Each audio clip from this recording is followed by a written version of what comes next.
Madame, Monsieur, bonjour. Elles étaient opposées le 24 septembre dernier à l'occasion de la votation populaire sur le foyer de l'EVAM au centre-ville de Nyon.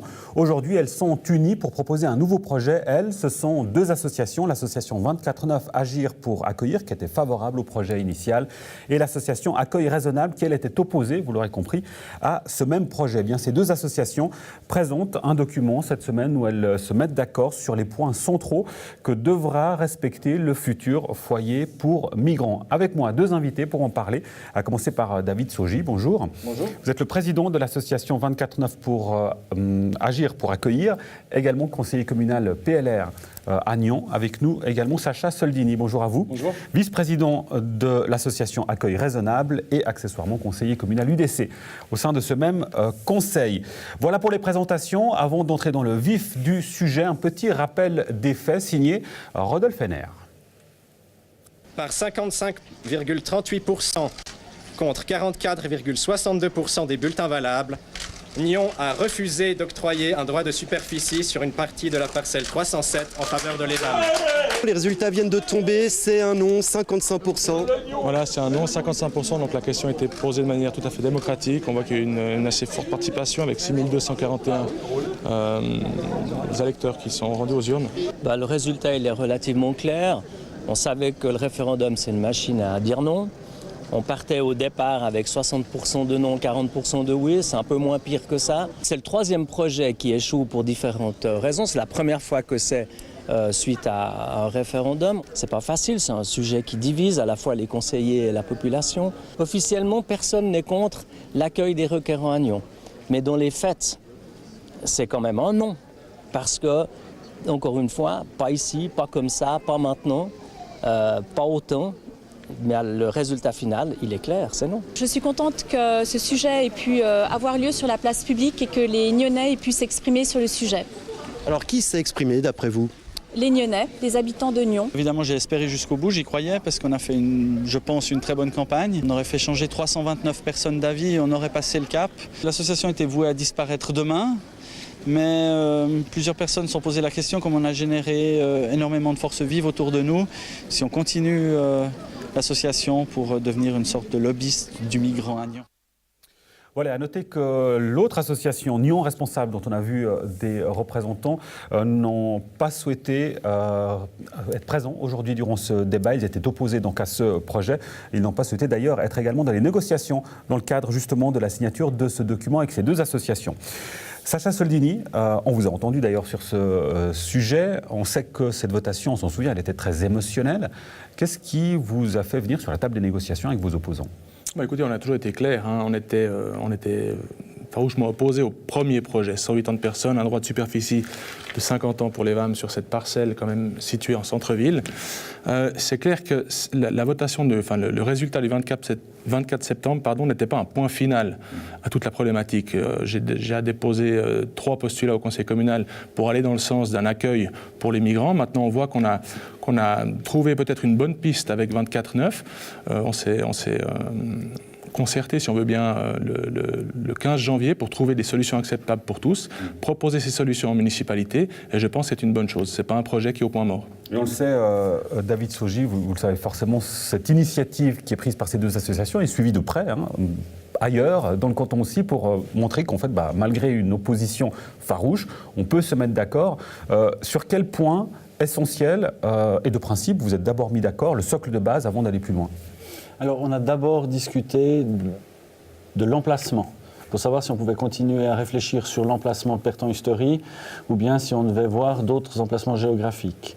Et puis, on s'est très vite rendu compte que ce n'était pas le point où il y avait le plus de divergences, mais les points où il y avait le plus de divergences, c'était d'une part la quantité, le nombre de réfugiés à accueillir, et d'autre part l'utilisation des bâtiments sur la parcelle. On parle de maximum de 90 personnes dans le foyer. Entre 70 et 80 personnes dans la lettre. Oui. Et pour l'autre association qu'on évoquait tout à l'heure, Nyon Responsable, vous n'ont pas souhaité finalement faire partie de cette initiative. Vous en connaissez les raisons Absolument pas, non, mais moi, j'ai pu échanger avec des personnes de cette association après notre rendez-vous. Je leur ai expliqué un petit peu dans quel sens allait aller le compromis. Je pense qu'ils l'ont découvert dans la presse et j'espère qu'ils seront convaincus du projet. Donc il y a encore un espoir de votre côté de ramener aussi cette association dans le cadre de cet accord ? J'espère qu'on pourra les fédérer surtout, parce qu'effectivement, on sait très bien que l'accueil des migrants sur le territoire communal pour les villes de plus de 2000 habitants, c'est une obligation. Actuellement, je crois que Nyon joue assez son rôle au niveau des accueils en appartement. On a à peu près une 60aine de personnes en appartement. On voit qu'au niveau des statistiques, actuellement, fin janvier, il manque environ 120 personnes à accueillir sur le territoire nyonnais, avec un foyer de 8 ans de place à peu près. On se rapproche du but. Il est bien clair que ça ne sera pas réalisé demain, mais on espère vraiment que les personnes, les voisins de cette parcelle seront quand même convaincus de notre projet qui va dans le bon sens, à mon avis. Alors justement, ce projet a plutôt bien été accueilli par la municipalité, David Soji. C'est déjà un premier point important, mais on imagine évidemment que la route est longue encore. Il y a le conseil communal, il va falloir passer les différentes étapes. Oui, effectivement, il était bien accueilli en première lecture, si je puis dire, par la municipalité.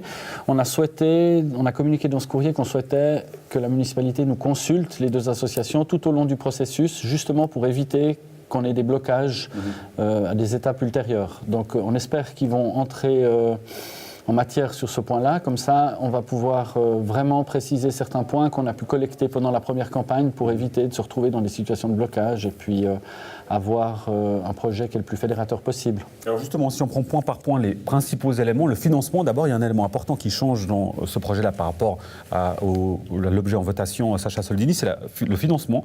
Là, on ne parle plus du fait que l'EVAM soit propriétaire des lieux, mais locataire.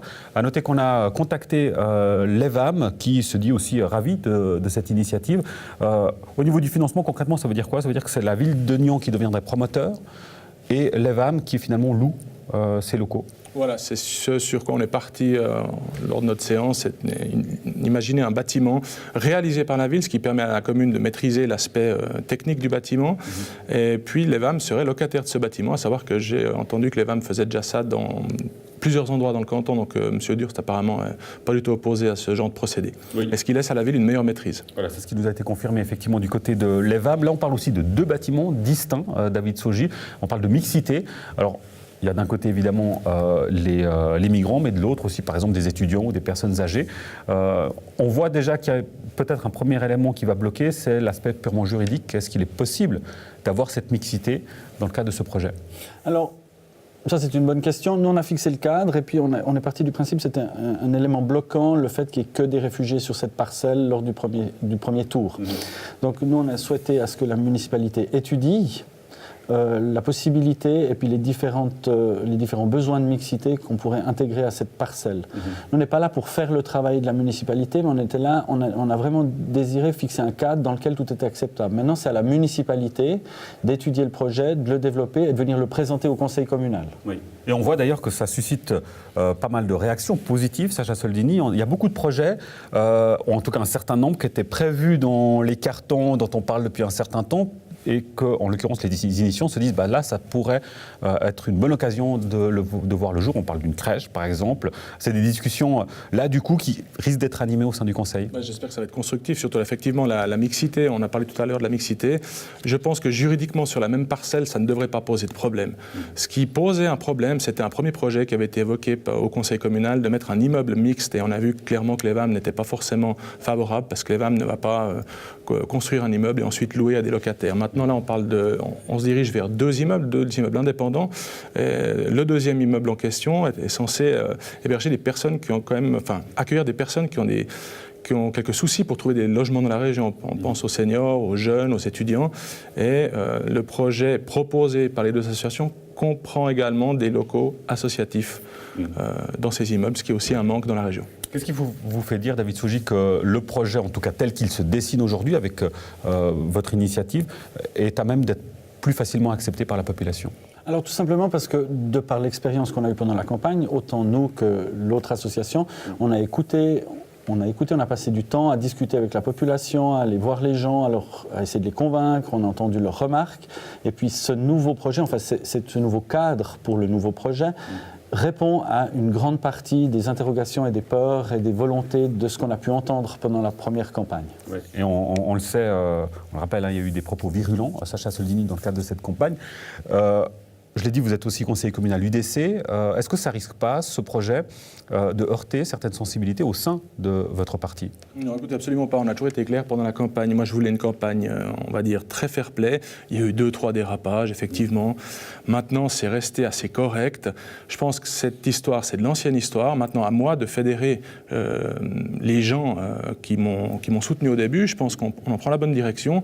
J'aurais aucun problème à défendre un projet, pour autant qu'il reste assez dans les cordes que ce que proposent les deux associations. Alors justement, là, ce que vous demandez aussi, c'est que vous puissiez être consulté régulièrement dans le cadre de l'avancement de ce projet. Ça, c'est une condition que vous souhaitez poser dans le cadre de ce projet. Plus qu'une condition qu'on pose, c'est une suggestion qu'on fait à la municipalité. Il y a une petite nuance. On comprend bien que si ça ne se fait pas, il y a un risque populaire qui n'est pas négligeable. S'ils prennent une mauvaise direction, qu'après ils ne retrouvent plus le soutien qu'on pourrait escompter des deux associations. Donc c'est une suggestion très soutenue, on va dire. C'est une suggestion soutenue. Oui.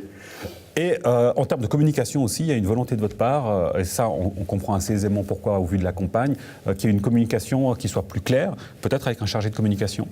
Alors, pas forcément avec un chargé de communication, mais on a entendu beaucoup de gens se plaindre du fait qu'ils avaient estimé que la municipalité avait pas assez ou pas bien communiqué. Notamment tout au début du projet, les séances avaient l'air un peu, selon certaines personnes, faites en catimini ou les voisins pas convoqués de manière régulière. On aimerait éviter, dès le début du deuxième projet, de se retrouver dans la même crispation. Oui. Et aujourd'hui, Sacha Soldini, dans ces discussions-là, quel est l'état, l'ambiance, l'atmosphère dans le regroupement de ces deux associations? C'est serein? L'ambiance est bonne, effectivement. On va miser tout sur la communication, on va demander de la communication, on va transmettre la communication chacun de notre côté pour essayer de donner un maximum de chance à ce projet. On attend encore le projet définitif, mais je pense que moi je vois ça d'un très bon œil et on se réjouit de la suite. Alors justement sur l'aspect purement politique, les prochaines étapes maintenant, alors un premier élément, David Sougis, c'est évidemment le fait qu'on attend que la municipalité se prononce. Elle ne s'est pas encore fait concrètement dans le détail, c'était juste une intention qu'elle a donnée, à savoir qu'elle accueillait positivement votre initiative. Là, les prochaines étapes, c'est quoi? C'est le projet sur la table? Alors normalement, les prochaines étapes, enfin, de ce qu'on discute actuellement à Nyon, la prochaine étape, c'est la municipalité qui va venir devant le conseil communal avec un projet, avec un préavis de crédit d'études. Donc il devrait fixer le cadre général. C'est déjà à ce moment-là qu'on pourra voir s'ils ont tenu compte de nos remarques. Et puis après, une fois que ce crédit d'études est déposé au conseil communal, il y a une commission qui va l'étudier, rendre un rapport au conseil communal, le conseil communal qui va voter, oui j'espère, ce qui permettra à la municipalité de développer le projet en tant que tel. Et au vu de la composition de vos associations respectives, en l'occurrence vous êtes déjà deux personnes politiquement actives, on l'a dit, au sein du conseil communal, il y en a d'autres au sein de chacune de vos associations. C'est quelque chose qui est plutôt de bon augure pour faciliter l'adoption du projet, en tout cas les discussions au sein du conseil, Sacha Soldini. Bien sûr, mais on voit que tous les projets, quand ça bloque quelque part, le meilleur moyen c'est de fédérer, c'est d'impliquer les gens dans ces projets. On l'a déjà vu pour d'autres projets au conseil communal où des groupes de travail sont constitués. Quand on fédère le monde autour d'un projet, qu'on prend en compte les vœux de chacun, c'est plus facile pour ces gens de se sentir impliqués et ensuite de défendre le projet. Oui.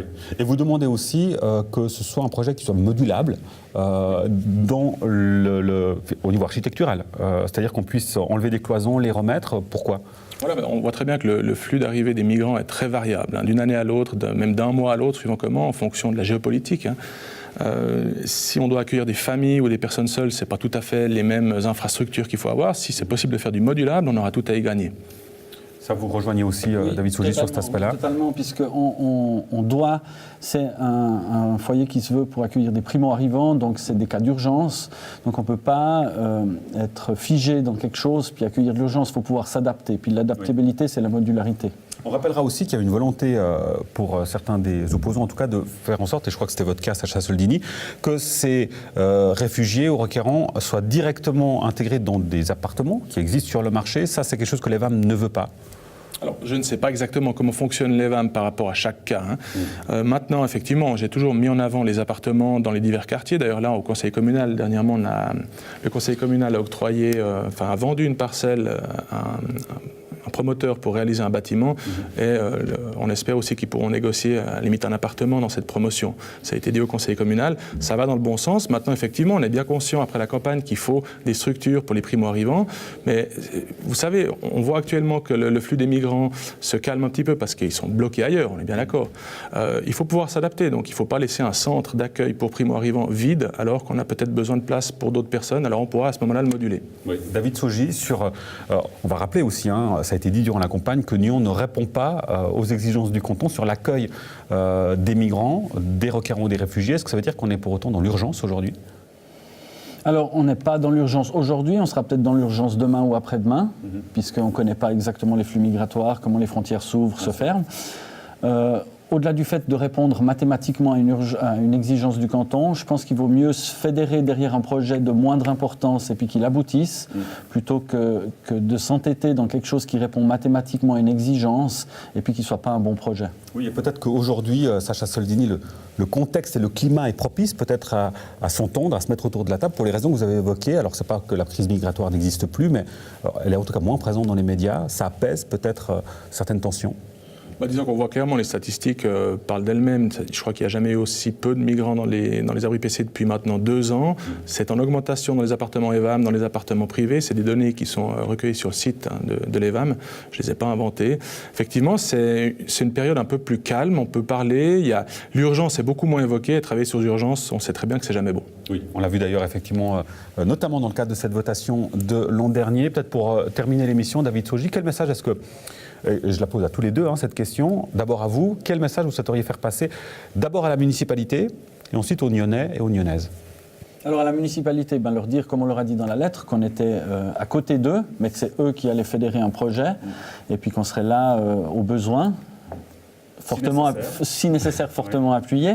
Et puis à la population qu'il ne faut pas qu'ils hésitent. L'association 24.9, elle organise des actions, elle organise des différentes manifestations, de venir, de se déplacer, de se renseigner sur les réseaux sociaux, Facebook, Internet, et de venir nous poser des questions et de nous interpeller s'ils ont des interrogations, des peurs ou des choses comme ça. On se fera un plaisir d'y répondre et puis d'essayer de leur expliquer que ce n'est pas une mauvaise chose pour Nyon d'accueillir des réfugiés.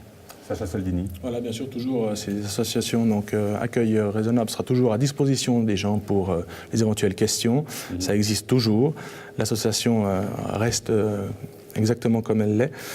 Maintenant, le message pour la municipalité, je pense qu'on est tous d'accord pour dire plus la proposition des deux associations sera suivie, plus le message sera défendable par nous, les représentants de ces associations. Peut-être une dernière chose pour clarifier, on a entendu durant la campagne, encore aujourd'hui, qu'est-ce qu'un foyer de migrants fait en plein centre-ville de Nyon. Alors évidemment, on a beaucoup parlé d'autres parcelles. Il n'y a pas d'autre solution, David Sogi, que cette parcelle-là au centre-ville? Alors, je ne sais pas s'il y a d'autres solutions réalisables. On a un postulat de M. Soldini qui est pendant, on verra si c'est une solution ou pas, d'un point de vue juridique en tout cas. Mais d'un point de vue humain, le fait d'avoir un centre de réfugiés proche ou au centre-ville facilite grandement l'intégration parce qu'ils sont proches de toutes les commodités. Je veux dire, c'est comme des Nyonnais. Si vous faites un immeuble de locatif en pleine zone industrielle ou à la campagne, ça ne sera pas convivial pour les gens qui y habitent. Alors pourquoi ça serait agréable pour des réfugiés ? Et justement, Sacha Soldini, vous proposiez une parcelle à Las. Celle de Saint-Jean, elle fait l'affaire ? Ça pourrait faire l'affaire, bien sûr, mais la parcelle de l'As qui était proposée, c'était, d'ailleurs, ça s'appelait un plan B, on est bien d'accord. C'est une parcelle qui est actuellement, c'est un postulat qui est en commission, la commission n'a encore pas siégé. La réponse sera donnée par le canton par rapport à la possibilité de créer sur une surface d'assolement, un centre pour les requérants d'asile. On sait que ça n'a encore jamais été fait. On attend la réponse. Maintenant, la parcelle à l'As, pour moi, n'est pas non plus au milieu du désert. Elle est quand même accessible par les transports publics. C'est loin d'être au centre-ville, en l'occurrence. C'est loin d'être au centre-ville, mais il y a quand même des gens qui habitent à l'As et des promotions immobilières qui existent à l'As, des immeubles sortent de terre. Donc, je pense dans un futur assez proche, c'est pas la Sibérie. On a un transport public tous les 15 minutes. Maintenant, je pense que la solution d'appartement en ville répond aussi à une meilleure intégration pour le futur. Et ce sera le mot de la fin. On arrive au terme de cette émission. Sacha Soldini et David Saugy, merci beaucoup pour votre participation. Merci à vous pour votre fidélité. On se retrouve la semaine prochaine pour un nouveau débat. En l'occurrence, ce sera sur l'avenir de la presse. Merci. Bonne suite de programme sur NRTV et à jeudi prochain. Ciao.